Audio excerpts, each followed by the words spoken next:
तीन लोक में चार हैं, मंगल शरण श्रेष्ठ, अरहत सिद्ध वसादु गण, धर्म जैन जग ज्येष्ठ।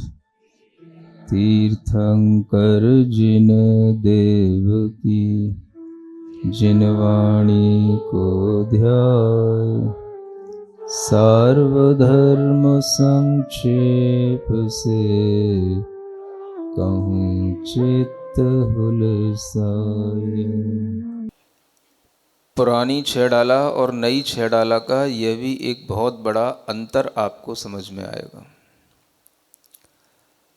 जब भी हम सम्यक दर्शन की बात करते हैं तो हमारे लिए आचार्यों ने कहा, श्रद्धानम परमार्थानाम आप्तागम तपोभृताम। यह श्रद्धान पहले हमारे लिए जरूरी होता है, और इन्हीं के माध्यम से जब सात तत्व हमारे ज्ञान में आ जाते हैं तो एक लेवल ऊपर उठ करके हम उस सात तत्वों की जानकारी अलग से करते हैं। प्रारंभ में व्यक्ति के लिए सम्यक दर्शन की प्राप्ति के लिए यही श्रद्धान आवश्यक होता है। फिर इस श्रद्धान की महिमा जब बढ़ती जाती है तो उसके लिए विषय भी अलग अलग आते जाते हैं। सर्वप्रथम किसी भी जीव को सम्यक दर्शन होगा तो देव शास्त्र गुरु के श्रद्धान से होगा। फिर उसके बाद में श्रद्धान होने के बाद में वह जीवादि तत्वों का श्रद्धान बाद में करेगा। फिर उससे भी ऊपर उठ करके केवल निज आत्म स्वरूप का श्रद्धान यह और बाद में करेगा। इस तरह से श्रद्धा की परिणतियां भी अलग अलग लोगों के हिसाब से अलग अलग भूमिका में आचार्यों ने बताई हैं। अगर हम इस क्रम का उल्लंघन करके चलते हैं तो यह भी हमारे लिए एक विपरीतता होती है। सर्वप्रथम एक सामान्य व्यक्ति को, जिसे हमें सम्यक दर्शन का स्वरूप समझाना है, जो अभी नया नया है, जिसने अभी कुछ भी पढ़ा नहीं है, उसे सबसे पहले जीवादि सात तत्व नहीं सिखाए जाते। उसे सबसे पहले देव शास्त्र गुरु के बारे में बताया जाता है, तीन तत्वों के बारे में बताया जाता है। जब उसकी श्रद्धा में यह देव शास्त्र गुरु आएंगे तो सात तत्व अपने आप उसकी श्रद्धा में उतर आएंगे। अगर सात तत्व पहले आ गए, फिर बाद में हमने कहीं देव शास्त्र गुरु की बात सुनी, तो हमारे लिए देव शास्त्र गुरु प्रमुख नहीं होंगे, गौड़ होंगे। कथन की पद्धतियां बताती हैं कि हम किस कथन को पहले कर रहे हैं और किस कथन को बाद में कर रहे हैं। जिस कथन को हम पहले करते हैं वो प्रमुख होता है, और बाद में उसके लिए हाँ ऐसा भी है, ऐसा भी जानो, तो हम उसको जब हल्के में ले लेते हैं तो वो कथन गौड़ रूप में होता है। क्या कहा? ये आप अध्ययन करें।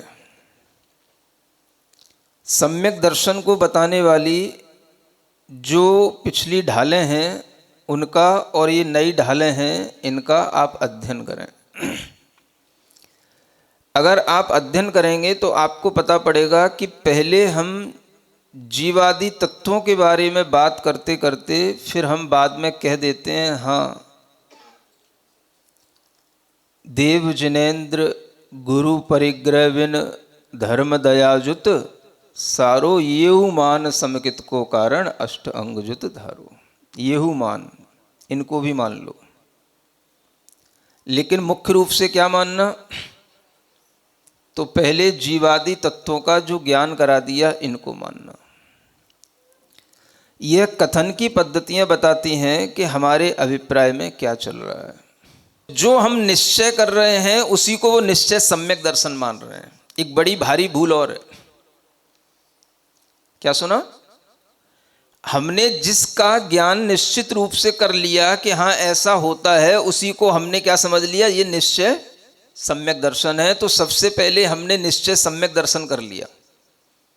आप देख लेना, उन पढ़े लिखे लोगों से बातचीत करना आप, वो क्या बोलते हैं, पहले निश्चय सम्यक दर्शन होता है, बाद में व्यवहार होता है। जब निश्चय ही नहीं है तो व्यवहार कहां से आ जाएगा। सुन रहे हो, ये बहुत बड़े बेसिक डिफरेंस है, आपको बता रहा हूं। जबकि आचार्य क्या कहते हैं, पहले आपके लिए व्यवहार सम्यक दर्शन होगा, बाद में निश्चय सम्यक दर्शन होगा। आपकी भूमिका पहले व्यवहार सम्यक दर्शन की है। निश्चय सम्यक दर्शन की भूमिका क्या होती है, ये तो पुरानी ढाल में कहीं स्पष्ट ही नहीं है, ये आपको इस ढाल में मिलेगा। तो व्यवहार और निश्चय का जो उल्टा ज्ञान लोगों के लिए दिया जा रहा है, और इससे ही लोगों के अंदर ये निश्चय का भ्रम पैदा हो रहा है कि हम निश्चय सम्यक दृष्टि हो गए, ये सबसे ज्यादा विपरीत ज्ञान है। और ये सम्यक दर्शन के नाम पर बांटा जा रहा है। आप देखो सम्यक दर्शन के लिए पहली तीसरी ढाल में क्या लिख रखा है, कहां से शुरुआत हो रही है सम्यक दर्शन की, और फिर जाकर के अंत में जाकर के वह क्या कहा जा रहा है। उसकी शुरुआत का प्रमुख विषय क्या होना चाहिए, जो आचार्य समंतभद्र महाराज ने सम्यक दर्शन के लिए कहा है, सम्यक दर्शन अधिकार, वो प्रमुख आपके लिए ज्ञान में होना चाहिए। वो पद्धति है जो आचार्य सम्यक दर्शन की पद्धति आचार्य समंतभद्र महाराज बता रहे हैं। वह रत्नकरण श्रावकाचार्य की पद्धति को देखो आप पहले, कि वो सम्यक दर्शन किसको कह रहे हैं। 8 अंगों का ज्ञान पहले बता रहे हैं, आप रूप में लीन होने की बात तो कहीं है ही नहीं है पूरे रत्नकरण श्रावकाचार्य में। और यहां आपने अभी ABCD पढ़ी नहीं, छेड़ाला पढ़ने बैठ गए, बच्चों को बाल बोध से छेड़ाला पढ़ाना शुरू की, और आप रूप में लीन होने वाला पहले सम्यक दर्शन बताना शुरू कर दिया। ये इतनी विपरीतता का ज्ञान चल रहा है, लेकिन फिर भी लोगों के दिमाग में कुछ नहीं घुस रहा है। व्याख्यान की पद्धतियां अगर गलत हैं तो वो व्याख्यान गलत माने जाते हैं। हमें किस चीज को प्रमुखता से कहना, किसके लिए कौन सा विषय गौण होना। एक श्रावक होता है, एक मुनि महाराज होते हैं, दोनों के सम्यक दर्शन में अंतर होता है। श्रावक की भूमिका में व्यवहार सम्यक दर्शन ही प्रमुख होता है, निश्चय सम्यक दर्शन का सिर्फ ज्ञान चाहिए होता है, वो गौड़ होता है। और मुनि महाराज की भूमिका में निश्चय सम्यक दर्शन प्रमुख होता है, व्यवहार गौण होता है। अगर हमें इस तरह का पात्र के भेद से होने वाले इन सम्यक दर्शनों के भेदों का ज्ञान नहीं होगा, तो हमें कभी भी व्याख्यान की पद्धति से सही सम्यक ज्ञान नहीं हो सकता। तो जहां पर ये निश्चय सम्यक दर्शन की बात पहले की जा रही है, शुरुआत जहां से की जा रही है, वह शुरुआत किसके लिए है, मुनि महाराज को सिखा रहे हो कि श्रावकों को सिखाई जा रही है, बोलो। तो पहले आपको किसका ज्ञान करना चाहिए, देव क्या, शास्त्र क्या, गुरु क्या, शास्त्रों को प्राप्त करने की परंपरा क्या, गुरुओं के नाम क्या, गुरुओं के द्वारा जो हमारे पास आज ज्ञान आया है उसका हमारे लिए कृतज्ञता का भाव होना चाहिए। ये सब तो कुछ नहीं, और सीधा सीधा आप रूप में लीन रहे, सम्यक ज्ञान कला है। वो सम्यक ज्ञान की कला पहले प्रकट हो रही है जो आप रूप में लीन होने वाली। आप देखो कहां चर्चा है देवशास्त्र गुरु की, पिछली ढालों में देखो, पढ़ो, बताओ हमको, हमें कब बहुमान आता है गुरुओं के ऊपर। सीधा हम महावीर भगवान को भी याद न करके, वीतराग विज्ञान को याद करके, और हमने किसी भी तरह से न परम गुरु न परंपराचार्य गुरु किसी को भी याद नहीं किया, और हम शुरू हो जाते हैं। पंच परमेष्टि हमारे ध्येय में है ही नहीं, बस केवल आत्मस्वरूप हमारे ध्येय में है। आत्मस्वरूप में लीन रहे, आत्मस्वरूप में स्थिरता है, आत्मस्वरूप को निश्चय करे, यहां से शुरू हो जाते हैं। तो सम्यक दर्शन कहां से शुरू होता है? आचार्य समंतभद्र से तार्किक कोई आचार्य हुए नहीं है। समझ में आ रहा है? हाँ, इसलिए अगर बुद्धि खोलना है तो सिर्फ आचार्य समंतभद्र स्वामी के ग्रंथ पढ़ना शुरू करो। उनसे बड़ा कोई भी समझदार व्यक्ति हुआ नहीं कि किनके लिए क्या परोसा जाए, किनके लिए क्या स्पष्ट ज्ञान दिया जाए। ये सारा का सारा स्पष्टीकरण आचार्य समंतभद्र महाराज ने किया है, आचार्य कुंदकुंद ने भी नहीं किया कहीं पर भी। उनके भी शास्त्रों में इन चीजों का स्पष्टीकरण नहीं है कि ये ज्ञान किसके लिए है, किसकी भूमिका में ये ज्ञान है। सम्यक ज्ञान किसे कहते हैं, सम्यक दर्शन किसे कहते हैं, इसका सिर्फ और सिर्फ स्पष्टीकरण कहां है? आचार्य समंतभद्र के ग्रंथों में है। और वही पद्धति आप श्रावकों के लिए ग्रहणीय है, उपादेय है। ये बुद्धि में पहले बिठा लो कि हमें किसको अपने जीवन में अनुसरण करना है। सबसे पहले हमें किसके ग्रंथ पढ़ना? समझ आ रहा है? सबसे पहले हमें क्या पढ़ना? तो सबसे पहले हमें आचार्य समंतभद्र के ग्रंथ पढ़ना। ये इतना स्पष्टीकरण उन आचार्य के माध्यम से जब हुआ तब बाद के किन्हीं लोगों ने किया, लेकिन उन्होंने जो लिखा है वो भूमिका के अनुसार लोगों के ज्ञान में उपादेयता आए, इस बात को ध्यान में रखते हुए उन्होंने इतना अच्छा स्पष्टीकरण किया जितना बाद के किन्हीं भी आचार्यों ने न कर पाए न किया है। ऐसे आचार्यों के बारे में न हमें कोई ज्ञान न बहुमान, और हम सम्यक दर्शन की बात करें। सम्यक दर्शन की बात करने के लिए इसलिए इस नई छेड़ाला की पद्धति देखो आपके, पहले देव का श्रद्धान करना, फिर शास्त्र का करना। अब शास्त्र हमारे पास आ कहां से रहे? तो भगवान तीर्थंकरों के जाने के बाद भी केवली भगवान होते हैं, श्रुत केवली भगवान होते हैं। उसके बाद में अनेक और श्रेष्ठ आचार्य हुए, तब जाकर के हमें कोई ज्ञान हमें को प्राप्त हुआ। उन सबका भी बहुमान आना, ये सब हमारे लिए गुरु की भक्ति करना कहलाएगा। इसलिए यहां पर यह पद्धति जोड़ी गई है कि आप ये परंपरा समझें कि भगवान महावीर के स्वामी के बाद में भी कुछ और लोग हुए हैं, केवली भी हुए हैं और श्रुत केवली भी हुए हैं। उनके बाद में जो एक केवली श्रुत केवली हुए, तो केवली और श्रुत केवली में क्या अंतर होता है अभी इतना भी पता नहीं होगा, और सब निश्चय सम्यक दृष्टि बने बैठ जाते हैं।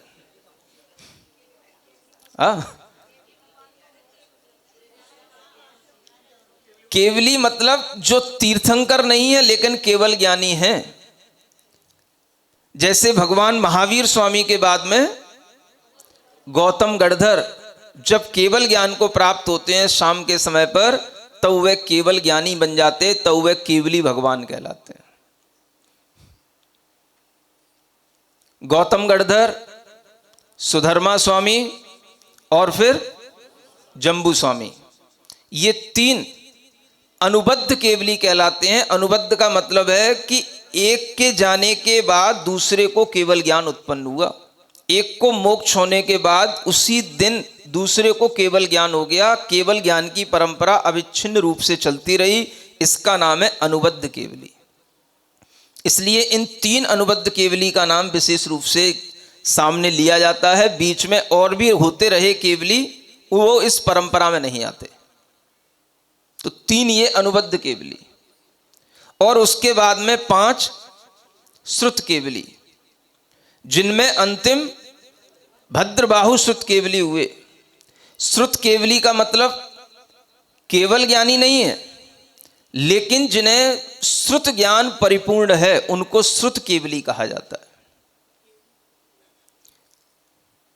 जो 12 अंग का 14 पूर्व का श्रुत ज्ञान बताया जाता है, जो गढ़धर परमेष्ठी के द्वारा 14 अंग के रूप में श्रुत ज्ञान को गूंथा गया, वह 12 अंग और 14 पूर्व, उन 14 पूर्वों का पूर्ण ज्ञान होने का नाम श्रुत केवली कहलाता है। अगर उन 14 पूर्वों में 10 पूर्वों का भी ज्ञान हो जाएगा तो भी श्रुत केवली कहलाएंगे। इसलिए 2 तरह की रिद्धियां श्रुत ज्ञान के साथ हैं, णमो 10 पुब्बीणम, णमो 14 पुब्बीणम।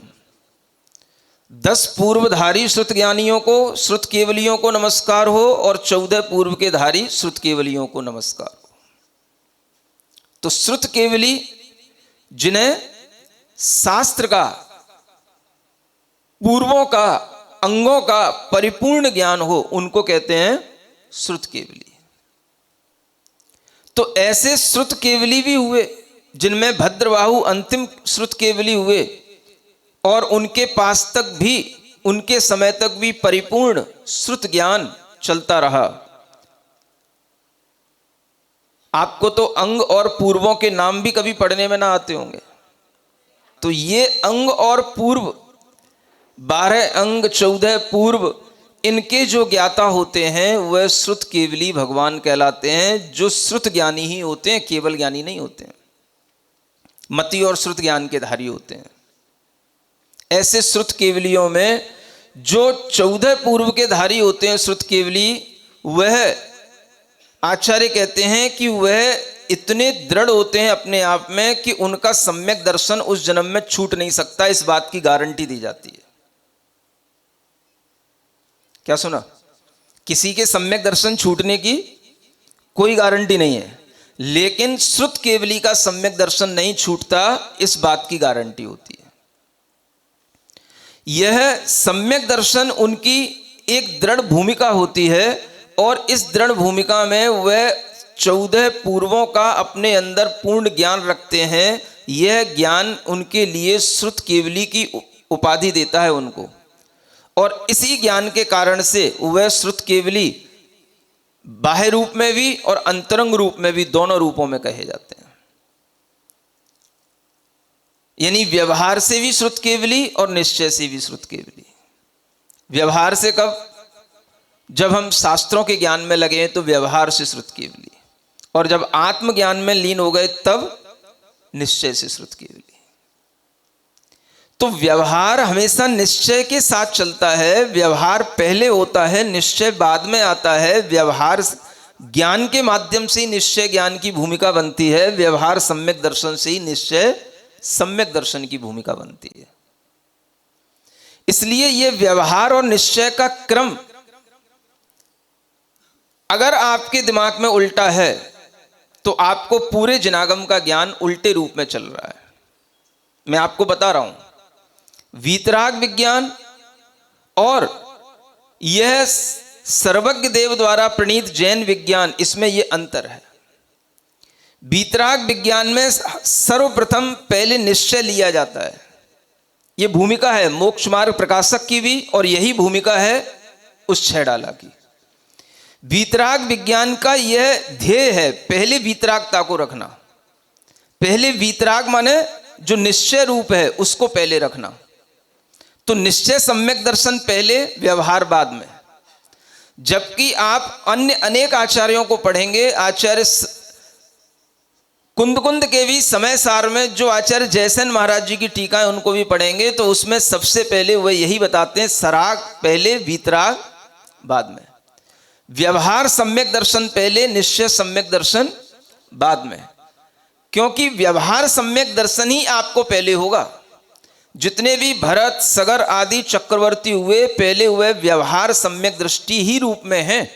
जब वह अपने आत्म ध्यान में लीन होते हैं तब वह आप स्वरूप में लीन होकर के, जब वह निर्ग्रंथ मुनि बन करके निश्चय सम्यक दृष्टि बनते हैं, तब उनको निश्चय सम्यक दर्शन कहा जाता है। तो आप ये पहले बहुत बड़ा अंतर समझ लें। आपके ज्ञान में पहले व्यवहार सम्यक दर्शन है कि निश्चय सम्यक दर्शन है, ये आपको केवल इसीलिए बताया जा रहा है, और यही एक बहुत बड़ा अंतर है जो सम्यक दृष्टि जीव को जानना है। तो इसलिए यहां पर कहा जा रहा है कि हम शास्त्रों को भी कहां से लाए, कहां से भी जाने। किन्ने बताए हमको शास्त्र? क्या गणधर परमेष्ठी ने बता दिए तो डायरेक्ट हमारे पास गणधर परमेष्ठी से आ गए? वो जो परंपरा थी, क्या हमें उसका स्मरण करना उचित नहीं है? तो गुरु का मतलब ये नहीं होता कि जो गुरु सामने है बस वही गुरु है। जो गुरु हमें उस परंपरा के माध्यम से ज्ञान को आगे तक लेते आए, उन सबका स्मरण करना भी, गुरु परंपरा का स्मरण करना भी गुरु भक्ति कहलाती है, गुरु का श्रद्धान कहलाता है। और वो श्रद्धान आपका तभी आएगा जब आप सभी गुरुओं का, जो भगवान महावीर स्वामी के बाद से लेकर के आज तक के हैं, उनका कम से कम कोई ना कोई एक मील के पत्थर के रूप में जो कम से कम कुछ प्रमुख हैं, उनको तो याद में रखो। तो वही बताने की पद्धतियां सामने आ रही है। तो केवली, श्रुत केवली, ये सब हमारे लिए क्या किए? अपनी मति अंजलि से, माने जैसे हमें पानी पीना होता है तो हम अपनी अंजलि भर करके पानी पी लेते हैं। भगवान का दिया हुआ ज्ञान कैसे पिया जाएगा? तो हमारी बुद्धि की अंजलि से पिया जाएगा। जितनी हमारी बुद्धि की क्षमता होगी उतना भर पाएंगे, बाकी का सब हमसे छूट जाएगा। समझ आ रहा है? तो इसलिए ये सब मति अंजलि से मुनिनाथ पूरी, कलिकाल विषय तिनका प्रवाह। इस कलिकाल में भी उस श्रुत ज्ञान का प्रवाह बना के रखे। ये केवली, श्रुत केवली, और उन श्रुत केवलियों के बाद में अनेक ऐसे आचार्य हुए जिनके पास में भले ही 14 पूर्व का पूरा ज्ञान नहीं था, लेकिन जो ज्ञान उनके पास में था उसको भी उन्होंने संरक्षित किया। उनके नाम भी आगे आने वाले हैं। इन आचार्यों के द्वारा ही हमारे लिए आज ये ज्ञान मिला है। इन आचार्यों को, केवलियों को, श्रुत केवलियों को भी हमें स्मरण में रखना चाहिए। उनके लिए हमें धन्य धन्य कहना चाहिए। धन्य ते दिखलाए राह।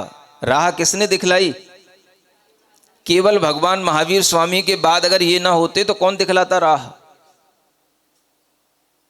क्या सुन रहे हो? वो जो एक मशाल चलती है ना,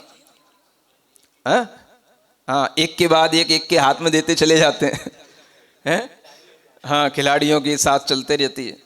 तो ऐसी ही ये ज्ञान की मशाल, भगवान तो मोक्ष चले गए, वो सब छोड़ के चले गए, गणधर परमेष्ठियों के पास सब रह जाता। अगर उनके पास से आगे बढ़ाने वाले ये श्रुत केवली ना होते तो ये बात आगे नहीं बढ़ पाती। तो धनी है ते दिखलाए राह। उनके लिए भी हमें धन्य धन्य करना है। उनके प्रति भी हमारे अंदर धन्य धन्य का भाव आना चाहिए, जिन्होंने इस राह को दिखलाते रहे। और आज इस पंचम काल में, क्या सुन रहे हो, कितने वर्ष बीत रहे हैं? 2551वां चल रहा है। समझ आ रहा है ना? मतलब 2500 वर्ष, 2500 से ज्यादा वर्ष बीतने पर भी हमारे लिए आज ये ज्ञान प्राप्त हुआ है। तो तीर्थंकर महावीर भगवान के बाद भी अनेक लोग हुए हैं जिनसे ज्ञान प्राप्त हुआ है। और ये सभी जो लोग हुए हैं, ये कैसे हुए हैं? आगे के छंद में पढ़ते हैं। आरंभ परिग्रह रहित नित्य, सध्यान ज्ञान रत योग सत्य,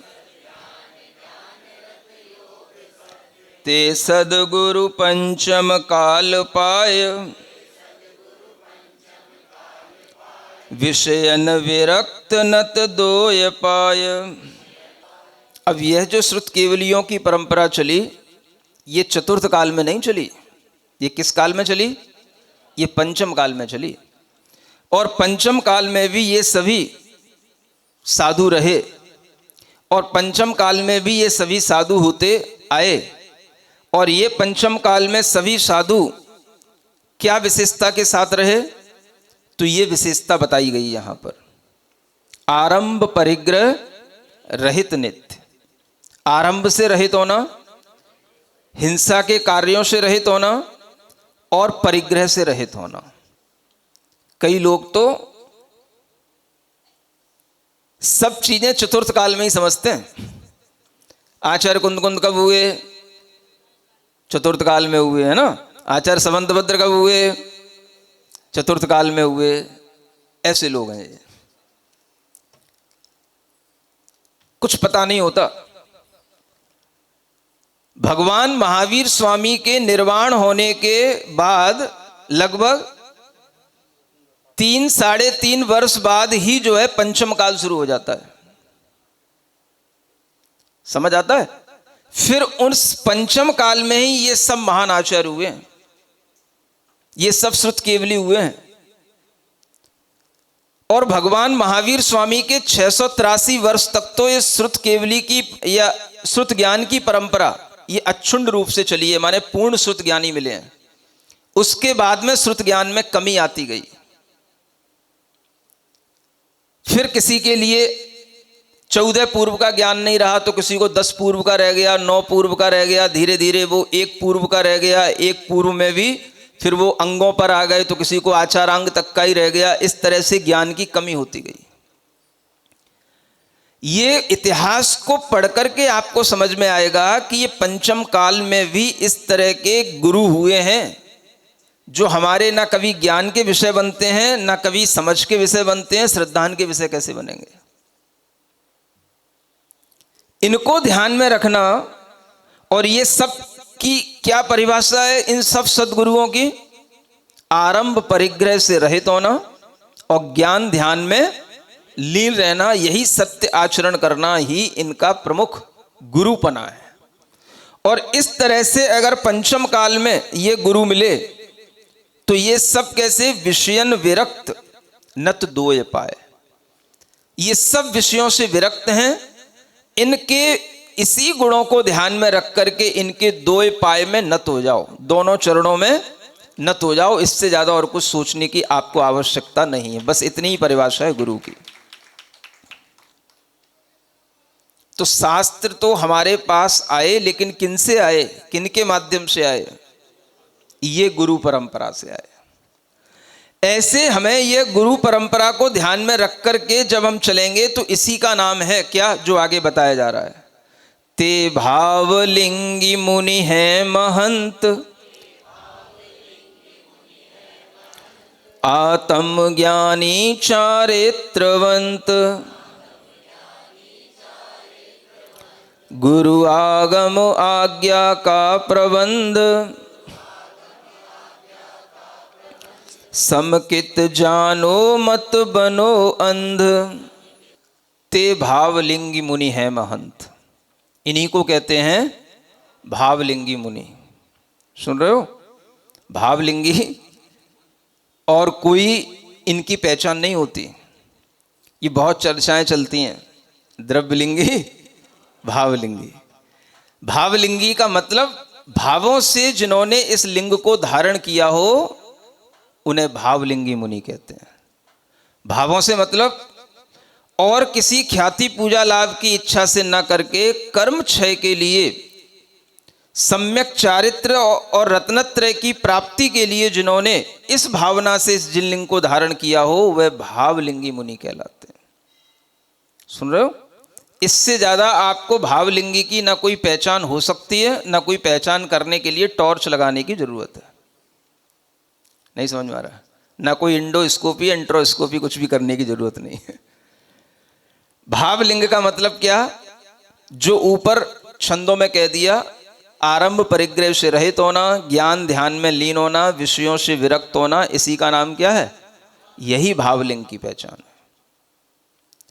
वह भावलिंग जब कर्म क्षय के उद्देश्य से होता है तो सम्यक दर्शन के साथ होता है, और जो सम्यक दर्शन के साथ चारित्र होता है उसी को भावलिंग कहा जाता है।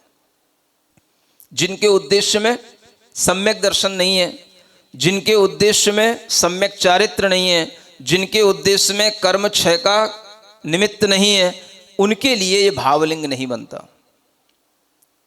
तो कुछ ऐसे भी साधक होते हैं जो केवल तप करते हैं, तपस्या में लीन रहते हैं। भाई हमें मोक्ष मिल जाएगा, कठिन तपस्या करो मोक्ष मिल जाएगा। तो बिना ज्ञान के, बिना सम्यक दर्शन के जो तप करते हैं उन्हें द्रव्यलिंगी कहा जाता है। और जो सम्यक दर्शन सम्यक ज्ञान के साथ सम्यक चारित्र को धारण करते हुए तप करते हैं उन्हें भावलिंगी कहा जाता है। ये भावलिंग और द्रव्यलिंग सिर्फ इतना ही है, इसकी और कोई बाहर से पहचान नहीं है, ना भीतर से पहचान करने का कोई तरीका है। गुण स्थानों की पहचान आप कभी नहीं कर सकते हैं कि कौन सा किसका कौन सा गुण स्थान है, और ना कभी करने के लिए आचार्यों ने कहा है। ये आपके ज्ञान का विषय नहीं है, ना आपको इसे अपने ज्ञान का विषय बनाना चाहिए। तो आपके लिए पहले ये होना चाहिए कि भावलिंगी मुनि कौन। तो ये सब जो परंपरा चली आ रही है, ये सब किनकी, द्रव्यलिंगियों की परंपरा है कि भावलिंगियों की है? समझ में आ रहा है ना? तो ये भावलिंगी मुनि कैसे होते हैं? आत्मज्ञानी चारित्रवंत आत्मज्ञानी होते हैं। आत्मा का ज्ञान ध्यान सब करने की कला इनके अंदर होती है, और ये चारित्रवान होते हैं। यही इनके भावलिंग की सबसे बड़ी पहचान है। आत्मज्ञानी होना, चारित्रवान होना, सम्यक ज्ञान सम्यक चारित्र हो गया। और सम्यक दर्शन क्या? तो गुरु आगम आज्ञा का प्रबंध। जो गुरु की आज्ञा से बंधे हुए हैं, आगम की आज्ञा से बंधे हुए हैं, वो सम्यक दृष्टि है। आगम के विपरीत जो अपनी कोई भी चर्या नहीं करते, गुरु की परंपरा के विपरीत कोई चर्या नहीं करते, वो गुरु और आगम की आज्ञा से बंधे हुए, यही उनका सम्यक दर्शन है। क्या सुना? सम्यक दर्शन क्या? किनका? जो मुनि महाराज हैं उनके लिए सम्यक दर्शन किस चीज से आएगा? तो उनके लिए सम्यक दर्शन गुरु की और शास्त्र की आज्ञा के अनुसार चलने से आएगा। क्या सुना? क्योंकि देव तो उन्होंने मान लिया, लेकिन जो देव की बात है, शास्त्र की जो बात है, और जिस बात को गुरुओं ने आगे बढ़ाया, उस बात को जो स्वीकार करते हुए आगे चलेंगे, तो वह उसी परंपरा में सम्यक दृष्टि बन करके आगे बढ़ते रहेंगे। यह सम्यक दर्शन है, और कोई सम्यक दर्शन नहीं है। तो हर किसी की भूमिका के अनुसार भी वह सम्यक दर्शन अपने अपने तरह से अलग अलग होता है। सम्यक दर्शन का मतलब जो समीचीन ये दर्शन है, जिन दर्शन है, इसमें अपनी श्रद्धा को बनाए रखना भी क्या है? सम्यक दर्शन है। तो यह सम्यक दर्शन उनके पास में होता है, और इसी सम्यक दर्शन के कारण से वह सम्यक दृष्टि जीव कहलाते हैं। और इसी तरह के जीव इतने हो गए कि उनकी कोई गिनती नहीं है। प्रमुख प्रमुख आचार्यों के नाम तो फिर भी पढ़े जा सकते हैं, लेकिन अनेक साधक जो बिना नाम के रहे, बिना प्रसिद्धि के रहे, उनके तो कोई नाम पते भी पता नहीं है। लेकिन हमारी श्रद्धा में तो सब आने चाहिए, और वह सबके प्रति हमारा ये भाव होना चाहिए। वो सब कैसे हैं? भावलिंगी हैं। वह आत्मज्ञानी हैं, चारित्रवान हैं, गुरु और आगम की आज्ञा से बंधे हुए हैं। यही उनका सम्यक दर्शन है। समकित जानो मत बनो अंध। अंधे मत बनो। अंधे बनने का मतलब सम्यक दृष्टि तो कोई होता ही नहीं है। एक आध कोई सम्यक दृष्टि हो जाए तो बहुत बड़ी बात है। भावलिंगी तो कोई हुए ही नहीं, सिवाय एक आचार्य कुंद के अलावा कोई भावलिंगी हुआ ही नहीं। ये धारणा बना रखी। पंचम काल में तो भावलिंगी मुनि दिसत नहीं। ये पंडित सदासुख जाति ने लिख दिया उसी रत्नगण श्रावकाचार्य की हिंदी करते हुए। समझ आ रहा? पंचम काल विषय भावलिंगी मुनि दिसत नहीं। सुन रहे हो? बड़ी मुश्किल है तुम्हारे साथ। रत्नगण श्रावकाचार्य पढ़ने बैठो तो किसका पढ़े, कहां से पढ़े? वही पंडित सदासुख दास का तुम्हें रत्नगण श्रावकाचार्य पढ़ना है, और उसमें फिर तुम्हें उल्टी बुद्धि आना है। नहीं समझ में आ रहा है? ये उसी की लाइन याद आ गई मुझे। हाँ, तो उसी रत्नगण श्रावकाचार्य की हम आपसे बात कर रहे हैं। मंदिर में ग्रंथ खोजने बैठे, महाराज ने कहा रत्नगण श्रावकाचार्य पढ़ें। और ग्रंथ खोजने बैठे तो तुम्हें वही ग्रंथ मिलेगा, पंडित सदाशिव लाल जी की टीका, क्या बोलते, भाषा टीका, हाँ बस। उसमें पढ़ने बैठे तो उसमें आपको यही पढ़ने को मिलेगा, तो फिर कर्म फोड़ोगे। महाराज अब आपने ही तो बताया था कि रत्नखंड शराब का अचार पढ़ो, अब क्या पढ़ें, कहां से पढ़ें? सुन रहे हो? अभी थोड़ा पढ़ते रहो। आगे के और भी 2-3-4 श्लोक हैं जो आपको करंट लगाने वाले हैं, है ना? हाँ, तो क्या पढ़ें, किनको पढ़ें, इसलिए आगे कुछ लिखा गया है। आदमी इतना मूर्खानंद है, वो ये नहीं देखता है कि पंडित जी ने लिखा, वो क्या समझता है ये आचार्य समंतभद्र महाराज ने लिखा है। नहीं समझ में आ रहा है? क्योंकि उस पर लिखा क्या है, ग्रंथ क्या, कौन सा पढ़ रहा है वो? रत्नखंड शराब का अचार पढ़ रहा है। तो उसकी धारणा में क्या आता है, ये रत्नखंड शराब का अचार में लिखा है। और रत्नखंड शराब का अचार किसका है? तो आचार्य समंतभद्र महाराज का है। तो इतनी तो मूर्खता भरी है लोगों में कि हमें यही पता नहीं कि किसने क्या लिखा है और हम किसका लिखा हुआ किसके माथे डाल रहे हैं। समझ में आ रही है मेरी बात कि नहीं आ रही? तो आपको रत्नखंड शराब का अचार भी ढूंढना पड़ेगा कि कौन सा रत्नखंड शराब का अचार पढ़ा जाए। अब वो आप ही ढूंढो, कुछ मेहनत आप भी करो ना, है ना? हाँ, तो आपके दिमाग में ये आना चाहिए कि हमें आचार्यों की भाषा को पढ़ने का पहले लाभ मिलना चाहिए। प्रवचनकारों के प्रवचन अपने अपनी धारणा के अनुसार हो सकते हैं, इसलिए हमें आचार्यों के जो मूल सूत्र हैं, मूल गाथाएं हैं, मूल श्लोक हैं, उनको ध्यान में रखते हुए हमें अर्थ निकाल करके ये भाव बनाना चाहिए ये आचार्यों का लिखा है। बाकी सब बाद में जो है वो सब प्रवचनकारों के अपने प्रवचन हैं। वो प्रवचन अगर उससे मिले तो प्रवचन है, नहीं तो वो टाइम पास की बातें हैं, मन बहलाने की बातें हैं। तो आपको दूसरे के सम्यक दर्शन को देखने के लिए और कुछ नहीं देखना है। इनके अंदर भावलिंग है कि नहीं, इनका गुणस्थान छठवां है कि पहला है, पंचम काल में मुनि होते हैं कि नहीं, ये सब जितनी भी बातें हैं हमने तो सुना है, मुनिव्रत धार अनंत बार। अभी तक उपजा रहे हो कि नहीं है? अभी तक भी उपज रहा है? हाँ, तो वो जब तक उपजता रहेगा तब तक क्या है, आप अंधे बने रहेंगे। आंखें होते हुए भी आपके आंखों में कुछ भी दिखाई नहीं देगा। इसलिए यहां लिखा है समकित इनको जानो, जो यहां लक्षण बताए जा रहे हैं यही सम्यक दर्शन है। इसके अलावा आत्मानुभूति आपको होती है कि नहीं, निर्विकल्प ध्यान में सम्यक दर्शन होता है, वो तो आज पंचम काल में किसी को होता ही नहीं, इसलिए सम्यक दर्शन किसी को होता नहीं। ऐसी जितनी भी बातें हैं ये सब बातें जान करके, मान करके, पढ़ करके जो धारणा बनाए हैं वे सब अंधे बने हैं, वो यहां कहा गया है। समकित का मतलब ना आपको निर्विकल्प ध्यान दिखाई देगा, ना आपको आत्म ध्यान दिखाई देगा, ना आपको गुणस्थान छठवां सातवां दिखाई देगा, ना आपको संजलन कसाई की मंदता तीव्रता दिखाई देगी, ना आपको गुणस्थान की विशुद्धियां दिखाई देंगी। ये सब चीजें आपके ज्ञान की नहीं है। आपको तो क्या देखना है, बस जो इसमें दिख रहा है उतना ही देखना है। इसी का नाम भावलिंगी है, इसी का नाम सम्यक दृष्टि है, इसी का नाम जो है श्रमण है, मुनि है।